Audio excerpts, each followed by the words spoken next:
जो लोग government job पाना चाहते हैं, सरकारी नौकरी पाना चाहते हैं, उनके लिए भी ये समय अच्छा है। तो आपको ज़मीन से बेनिफिट है, प्रॉपर्टी से बेनिफिट है, विचार आपके सही है, दिशा आपकी सही हो जाएगी तो सारी चीज़ें फेवरेबल हो जाएगी। नमस्ते, आप सभी का स्वागत है मेरे चैनल में चिराग एस्ट्रोलॉजी। और हम बात करेंगे मिथुन वालों के लिए लग्न और राशि से दोनों से देखिए, लेकिन लग्न को ज़्यादा इंपॉर्टेंस दीजिए। 2026 का वर्ष कैसा रहेगा, वर्षफल 2026। यहाँ देखिए आपको यहाँ जो भी मैं कहूँगा वो पूरा डिटेल जो है उसके सारांश को हम बात करेंगे, उसके सारांश के बारे में, मेन पॉइंट्स के बारे में, थ्रू आउट द ईयर आपको क्या इफेक्ट्स मिलने वाले हैं।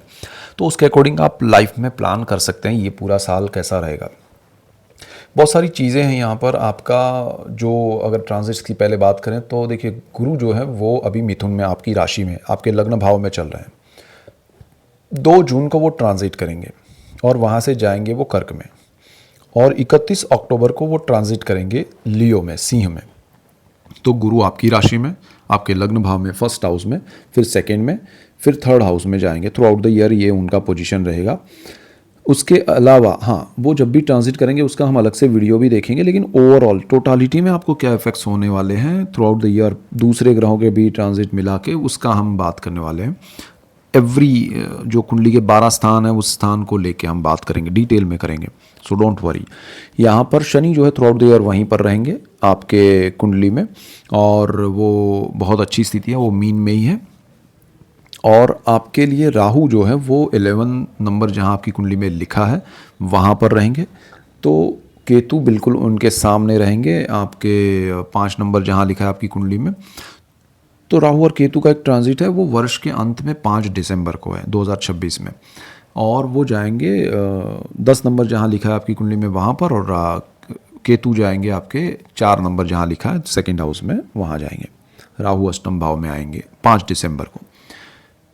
बाकी जो है वो चंद्र, मंगल, बुध, शुक्र और आपके सूर्य, ये through out the year transit करते रहेंगे। सूर्य एवरी मंथ करेंगे, चंद्र हर 1.5-2 दिन में करेंगे, और बाकी सब ये ट्रांजिट तो मिला के क्या इफेक्ट्स रहेंगे वो हम समझते हैं। मैंने एक डिटेल वीडियो भी दिया था कि कुंडली 2026 को आप वर्षफल देखें, उससे पहले क्या चीज़ें समझ के चलेंगे तो बेनिफिट होगा, तो वो ज़रा देखिएगा, नहीं देखा है तो। 2026 में देखिए आपके लिए मिथुन वालों सबसे बड़ी चीज़ क्या है कि वर्ष की शुरुआत में गुरु आपके लग्न भाव में बैठे हैं कुंडली में। सबसे बड़ा पॉजिटिव प्लस पॉइंट ये है 2 जून तक वो वहीं पर रहेंगे, और आपके सारे जो काम हैं वो सही दिशा में, सही तरह से, सही स्थिति में होंगे। आपकी विचारधारा जो है वही आपके लिए पावर है, वही आपके लिए बेनिफिशियल है। तो आपके थॉट्स जो हैं वो गुरु सही दिशा में ले जाएंगे। आपके निर्णय जो है वो भी अच्छे होंगे। अब यहाँ पर देखिए ध्यान रखना है कि मैं बीच में रेमेडीज़ भी बताऊंगा, रेमेडीज़ मेरे हिसाब से जो है वो बताऊंगा, लेकिन यहाँ पर ध्यान क्या रखना है कि आपको सिर्फ और सिर्फ अपना पर्सनल चार्ट, जिसे नटल चार्ट या बर्थ चार्ट या कुंडली कहते हैं, उस पर डिपेंड नहीं रहना है। आपकी दशाएं, नक्षत्र, आपका पर्सनल चार्ट और ट्रांजिट के प्लैनेट्स, ये कॉम्बिनेशन समझने पड़ेंगे। सिर्फ मैं जो पॉइंट्स की बात करूँगा वो ज़्यादा इफेक्टिव या इम्पैक्टिव है उसकी हम बात करेंगे, और वो कुल मिला के क्या इफेक्ट आपको दे रहे हैं वो आपको समझना पड़ेगा अपने पर्सनल चार्ट के साथ। तो यहाँ किसी एक ही राशि या लग्न भाव वालों को अलग अलग रिजल्ट्स कम या ज़्यादा मिलते हैं, उसके रीज़न यही है कि दोनों के कॉम्बिनेशन की वजह से। अब मैं कह रहा हूँ कि गुरु आपके लिए बहुत पॉजिटिव है, लेकिन आपके पहले ही स्थान में वहाँ पर मिथुन में राहु बैठा है, तो वो आपके लिए गुरु की जो पॉजिटिविटी है उसको वो थोड़ा कम कर देगा चांडाल योग बना के, ठीक है, ट्रांजिट के गुरु के साथ।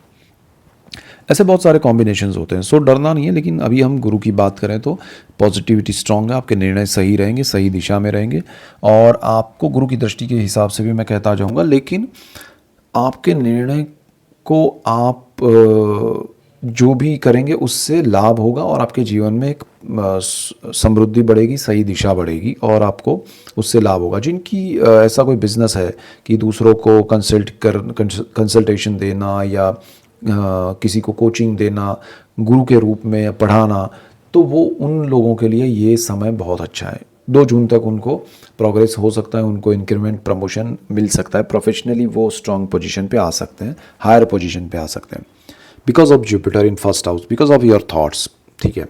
सेकेंड हाउस की हम बात करें तो सेकेंड हाउस जो है वो बहुत इंपॉर्टेंट है। यहाँ पर आपकी कुंडली में 4 नंबर लिखा है। गुरु यहाँ 2 जून से आएंगे, लेकिन उससे पहले कुल मिला के जो स्थिति बन रही है, इसके मालिक जो है वो चंद्र है। तो गुरु का ट्रांजिट भी अच्छा रहेगा, थ्रू आउट चंद्र के ट्रांजिट्स भी होते रहेंगे। तो आपके सेकेंड हाउस पे जो स्थिति बन रही है वो बहुत ही अच्छी है, और परिवार का सपोर्ट मिलेगा, परिवार से लाभ होगा, ब्रदर सिस्टर का सपोर्ट मिलेगा, आपके लाइफ पार्टनर जो है उनका सपोर्ट मिलेगा, आपके पेरेंट्स से, आपके इन लॉज है, सारा एंटायर परिवार है वो आपके लिए सपोर्टिव है। ध्यान क्या रखना है कि भाई आपके विचार ही आपको परेशान करेंगे। आपके विचार, एक तरफ गुरु पॉजिटिविटी दे रहा है, लेकिन उसमें क्या हो रहा है कि आप भ्रमित हो जाएंगे चंद्र की वजह से। तो चंद्र की वजह से आप कंफ्यूज रहेंगे। यहाँ गुरु आपको अच्छी पॉजिटिविटी, सही दिशा दिखा रहा है, सब कुछ दिखा रहा है, लेकिन चंद्र की वजह से अब किस बात को लेके, तो आपके परिवारजनों को लेके, यानी कि वो कोई बात कर रहे हैं, आपको वो बात अच्छी भी लगेगी लेकिन फिर भी आप एक्सेप्ट नहीं करेंगे, तो उनके साथ थोड़ा रिलेशन ऊपर नीचे होता रहेगा। नेगेटिव नहीं है, लेकिन आप कंफ्यूजिंग स्टेट में रहेंगे with the entire family members. तो ये ध्यान रखिएगा। वाणी का भी स्थान है, धन संचय का भी है। सेविंग्स आप उठा के कहीं ऐसी जगह मत रख दीजिएगा जहां आपको पता ही नहीं है, किसी का देखा कि भाई यहाँ वो ज़्यादा कमा रहा है मैं भी उसमें डाल दूं, ऐसा मत कीजिएगा। चंद्र यहाँ का मालिक है। थ्रू आउट द ईयर आपको ये ध्यान रखना है, आपके लिए सारी चीज़ें बेनिफिशियल है। आपको बड़े कुछ निर्णय ऐसे ही नहीं लेने हैं कि अचानक से कुछ कर दिया, ठीक है। और इवन जुपिटर आपका फर्स्ट हाउस में, वो एक बार आपको 2 बार कहेगा कि भाई रुको, ये मत करो, ये मत करो। जब आवाज़ आए अंदर से तो फॉलो कीजिएगा।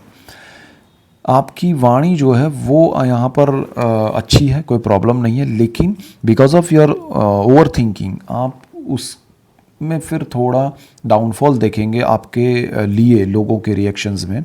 तो वो only because of your over thinking process, ठीक है। आप पहले ही से ऐसे हैं, सेकेंड हाउस को लेके, परिवार को लेके, अपने इन्वेस्टमेंट्स को लेके बहुत आप डिस्कस करते रहेंगे तो वो मज़ा नहीं आएगा। एक साइलेंट वे में हो गया, ठीक है। उसके बाद थर्ड हाउस में जाते हैं। थर्ड हाउस जो है वहाँ 5 नंबर लिखा है।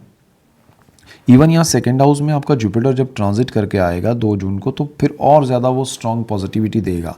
सो डोंट वरी, आपको 2 जून से फिर सेकेंड हाउस आपका पावरफुल हो रहा है। तो 2 जून के बाद आपके इन्वेस्टमेंट कहीं शिफ्ट करने हैं, आपको कुछ करना है तो वो कर पाएंगे। सो डोंट वरी, परिवार का सपोर्ट भी मिलेगा। कुछ बड़ा करना है आपको तो परिवार आपको डेफिनेट कहेगा कि हाँ अब ये सही टाइम, अचानक से चीज़ें बदल जाएगी, तो वो भी अच्छा है आपके लिए। थर्ड हाउस की बात करें तो ये साहस पराक्रम का है, ब्रदर सिस्टर का है, आपका एचआर का है, मीडिया का है, कम्युनिकेशन का है।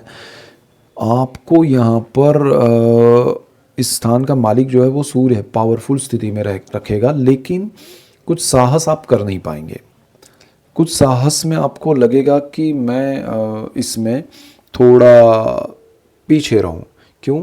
बिकॉज ऑफ केतु यहाँ एवरी टाइम, मैं ये मंथली वीडियोस में भी कहूँगा कि आपको बड़े साहस करने से पहले कैलकुलेशन करना पड़ेगा, प्लानिंग करना पड़ेगा।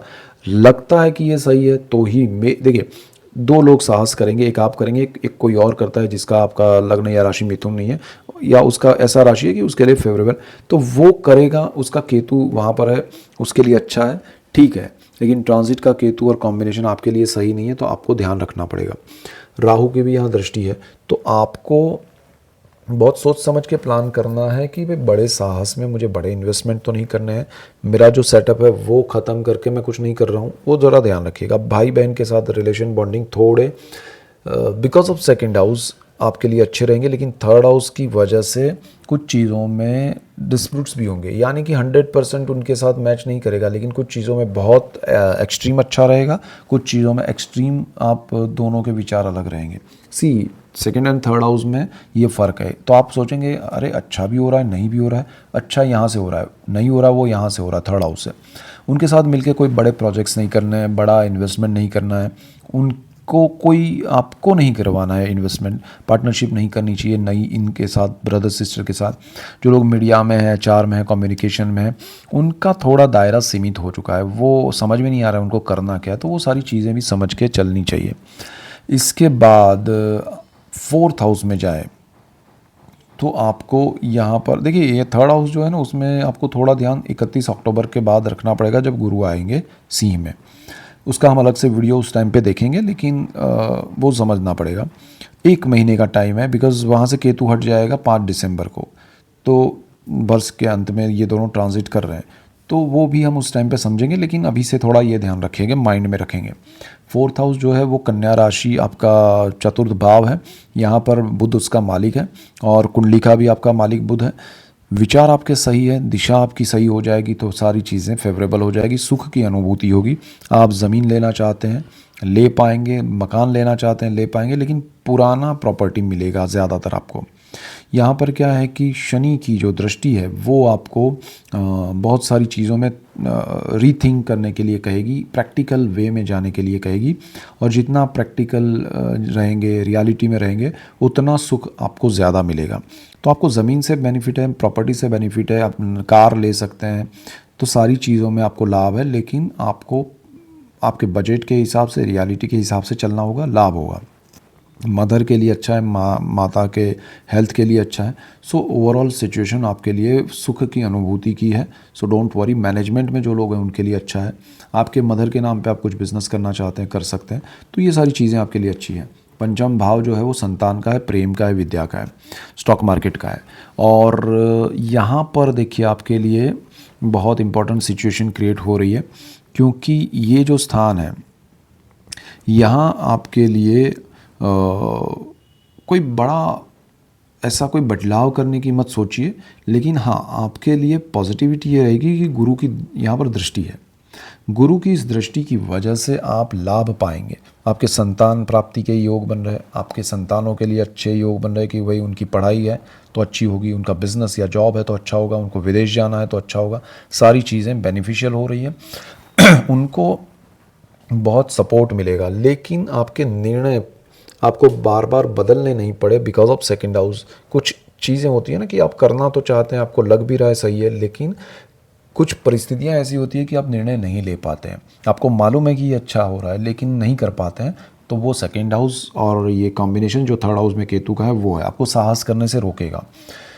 तो साहस कैलकुलेटिव हो, सही दिशा में हो, और आपको लग रहा है कि हाँ ये सही है, तो उसको फॉलो कीजिएगा। संतानों के लिए, संतानों से कहिएगा कि भाई आपका प्रोग्रेस का टाइम है, आप निर्णय ले तो थोड़ा लॉन्ग टर्म के लिए सोच के चलें तो और ज़्यादा बेनिफिट होगा। स्टॉक मार्केट से लॉन्ग टर्म में लाभ है, और प्रेम के मामले में भी आपको नया रिलेशनशिप या अच्छा लाइफ पार्टनर मिल सकता है, जिनका प्रेम विवाह होने वाला है उनके बर्थ चार्ट के हिसाब से। तो ओवरऑल पंचम भाव आपका स्ट्रांग बन रहा है। यहाँ से छठे भाव में जाते हैं, तो छठा जो भाव है वो बहुत अच्छा है, और इसका मालिक जो है वो आपके लिए मंगल है। अब यहाँ पर जो मंगल की स्थिति है वो बहुत ज़बरदस्त है आपके लिए, ठीक है। मंगल आपकी कुंडली में थ्रू आउट द ईयर जो ट्रांजिट करेगा और जो कॉम्बिनेशंस बन रहे हैं वो बहुत स्ट्रांग है। आपको जॉब में या आपके कार्य क्षेत्र में कोई नेगेटिविटी है वो सारी दूर होगी, प्रोग्रेस आपका अच्छा रहेगा, आपके जो ट्रैवलिंग्स है वो जॉब को लेके बढ़ सकते हैं, आपको अपने लोन या कर्ज चुकाने हैं तो चुका पाएंगे, इवन नए लेने हैं तो ले पाएंगे। कंट्रोल्ड वे में जाइएगा तो अच्छा रहेगा। यहाँ से आगे बढ़ते हैं सप्तम भाव में। हम कर्मस्थान को लेके इसकी बात करते हैं आगे चल के, क्योंकि आपके जॉब में सारी चीज़ें अच्छी है, नेगेटिव कुछ नहीं है। रोग की अगर हम बात करें छठे भाव को लेके, तो आपका हेल्थ इश्यूज़ जो है वो आ सकता है। ब्लड सेल्स में कुछ मतलब किसी को हीमोग्लोबिन कम हो, किसी को बोन्स में, हड्डियों में प्रॉब्लम्स आए, जॉइंट्स में प्रॉब्लम आए, वो सारी चीज़ें हो सकती है, लेकिन उसके सॉल्यूशंस भी आपको मिलेंगे, तो उसको फॉलो भी कीजिएगा। सप्तम भाव जो है वहाँ 9 नंबर लिखा है, गुरु उसका मालिक है। गुरु आपकी कुंडली में फर्स्ट हाउस में बैठ के उसको देख रहे हैं। शादी आपकी हो जाएगी, रिश्ता तय नहीं हुआ तो हो जाएगा, रिलेशनशिप को शादी में कन्वर्ट करना चाहते हैं, इसीलिए मैंने पंचम भाव को लेके कहा। सारी चीज़ें फेवरेबल है। शनि की भी यहाँ दृष्टि है, तो क्लैरिटी के साथ रिश्ते बनेंगे, जो भी होगा वो क्लियर वे में होगा, तो वो चीज़ें आपके लिए अच्छी है।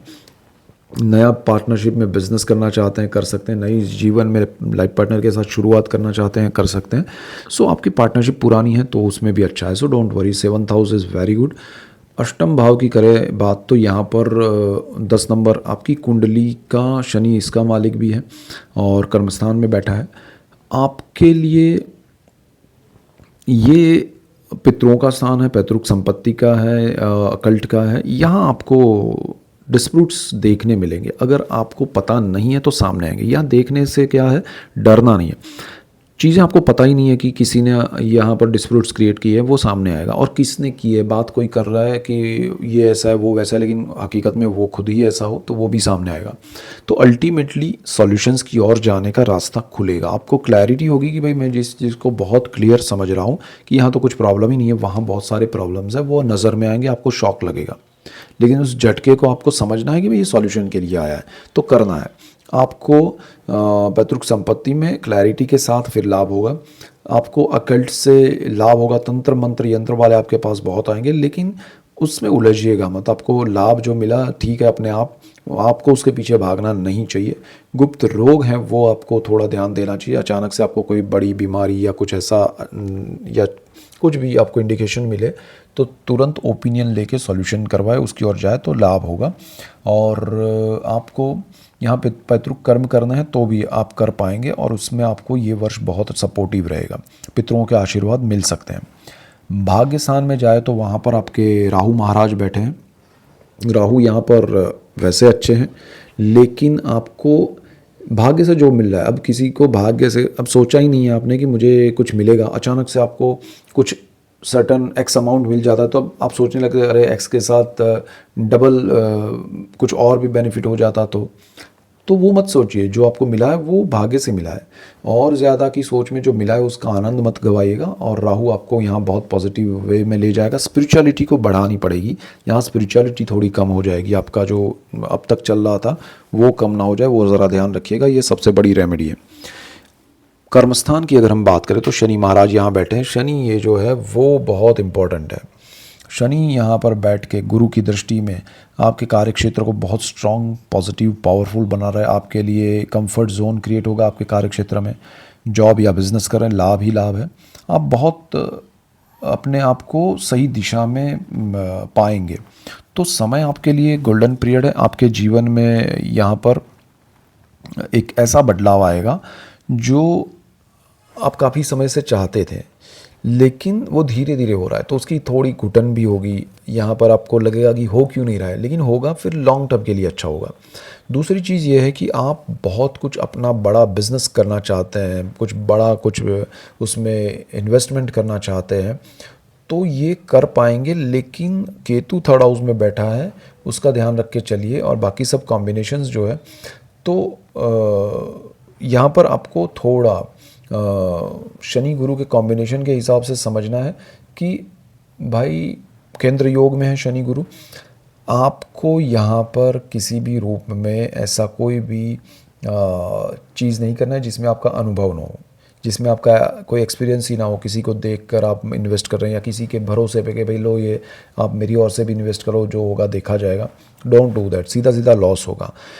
आपका अनुभव जिस क्षेत्र में है उसमें रह के अगर आपने बिजनेस का एक्सपेंशन किया तो आपको बहुत लाभ होगा, अदरवाइज़ आपको थोड़ा लॉस देखना पड़ेगा। ये चीज़ ध्यान रखिएगा। शनि पिता के साथ बॉन्डिंग स्ट्रांग बनाएंगे। आपके जो विचार हैं उसको आप लोगों से शेयर कीजिए, आपको लाभ होगा।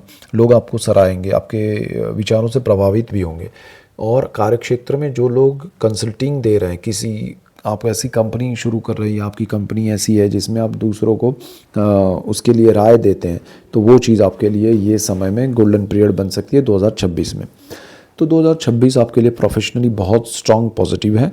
और आपके प्रमोशन इंक्रीमेंट्स जो भी मिलेंगे वो शनि और गुरु की वजह से मिलेंगे। फर्स्ट हाउस का गुरु और ये शनि की वजह से गुरु सेकंड हाउस में आएंगे, तब भी आपके लिए बेनिफिशियल है।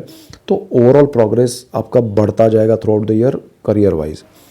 जो लोग घूमने जाना चाहते हैं उनके लिए अच्छा समय है। और जो लोग गवर्नमेंट जॉब पाना चाहते हैं, सरकारी नौकरी पाना चाहते हैं, उनके लिए भी ये समय अच्छा है। आपके पुराने कोई जॉब के रिजल्ट्स नहीं आए हैं या फिर इंटरव्यूज़ नहीं आए हैं या फिर ऑफ़र लेटर नहीं आया है, वो ये समय में 2026 में पूरा साल है आपके लिए, कभी भी आ सकता है, हो सकता है। मेहनत कीजिएगा, आपको लाभ होगा। आपका 11th हाउस जो है वहाँ पर आपको मंगल की राशि है मेष, ये आपको बहुत स्ट्रॉन्ग बनाएगी। लेकिन आपको एक होता है कि बार बार कि मुझे इतना इंक्रीमेंट चाहिए, इतना प्रमोशन चाहिए, इतना पैसा चाहिए, मेरी लाइफ में ये रुतबा होना चाहिए, उसके पीछे आप भागेंगे तो थोड़ा प्रॉब्लम आएगा। आपको मंगल के हिसाब से थोड़ा मेहनत से काम करना चाहिए। शनि के हिसाब से कार्य क्षेत्र में शनि बैठा हुआ है, भाग्य से राहु कुछ दे रहा है, इन सब को मिला के अगर हम कहें तो आपको बहुत कुछ मिलने वाला है। तो आपको एक्स्ट्रा उसमें नहीं भागना है कि मुझे इतना मिला है लेकिन और कुछ मिल जाए, बिकॉज आपका 11th हाउस जो है ना वो अग्रेसिव है। आप हर चीज़ को पाना चाहते हैं, आपको क्यों नहीं मिला उसकी हमेशा तकलीफ़ रहती है मेंटली थॉट प्रोसेस में, तो भूल जाइए उसको। आपको जो मिला है उसके ऊपर फोकस कीजिए तो लाभ होगा। और ये साल में बहुत कुछ मिलने वाला है, फिर भी आपका थॉट प्रोसेस दूसरी चीज़ों में बार बार ये पॉइंट आ रहा है थ्रू आउट जो हम कैलकुलेशन कर रहे हैं उसमें, तो वो ज़रा ध्यान रखना। 12th हाउस आपका शुक्र का है, 2 नंबर लिखा है वहाँ पर। और यहाँ पर आपका विदेश का योग जो है, ये विदेश का व्यय का और मोक्ष का भाव है। विदेश आपका स्ट्रांग पॉजिटिव है, कोई टेंशन नहीं है उसमें, आपको नेगेटिविटी नहीं है। विदेश जाने के लिए अगर आप किसी पे ट्रस्ट रख के जाएंगे तब प्रॉब्लम आएगा, खर्च ज़्यादा हो जाएगा, व्यय ज़्यादा हो जाएगा। दूसरी चीज़, आपको लोन या कर्ज़ लेना है तो बिना कैलकुलेशन के या बिना रिक्वायरमेंट के मत लीजिएगा। आपके खर्च जो होंगे वो आपके लग्जरी या कंफर्ट के लिए या ओवर थिंकिंग कि भाई हो जाएगा देख लेंगे, एक बेफिक्र नेचर जो होता है उसकी वजह से हो जाएगा। खर्च को कंट्रोल रखिएगा, आपका सारी चीज़ें पॉजिटिव है, वो नेगेटिव ना हो जाए खर्च की वजह से, तो वो चीज़ रखिएगा। विदेश में आपको कंफर्ट मिलेगा, विदेश में आपको जॉब मिलेगा, बिजनेस मिलेगा, लाभ होगा, बहुत अच्छा है विदेश का आपका समय। So don't worry, but only thing कि आपको ये कंट्रोल करना है खर्च व्यय, ईएमआई नहीं बढ़ाना है, और आपके खर्च की वजह से ही प्रॉब्लम्स आएंगे, ये सबसे बड़ी रेमेडी है। आपको क्या करना है कि जो आप पूजा अर्चना कर रहे हैं, मेडिटेशन प्राणायाम योगा कर रहे हैं, वो बढ़ाइए, आपको लाभ होगा। सो सारी चीज़ें आपके लिए फेवरेबल है। और जैसे जैसे जुपिटर ट्रांजिट करेंगे हम उसकी भी बात करेंगे। तो ओवरऑल क्या है कि कुंडली हमें पता हो, हमें चीज़ें मालूम हो, तो उसके हिसाब से चलें तो बहुत आपको आसानी से रास्ते मिलते हैं और उसका बेनिफिट मिलता है। तो डरना नहीं है चीज़ों से, कोई नेगेटिव पॉजिटिव से, दशाएं कॉम्बिनेशन अच्छे रहे तो लाभ होगा। और ऐसे ही डिटेल वीडियोस मैं आपके लिए लेके आ रहा हूँ। अगर आप नए हैं तो सब्सक्राइब कीजिए, बेल आइकन ज़रूर दबाएं ताकि आपको तुरंत नोटिफिकेशन मिले और आपको लाभ हो। आपको लाभ होगा तो मुझे खुशी होगी। So that's it for today, keep watching Chirag astrology. Thank you for watching, God bless you and good bye, thank you.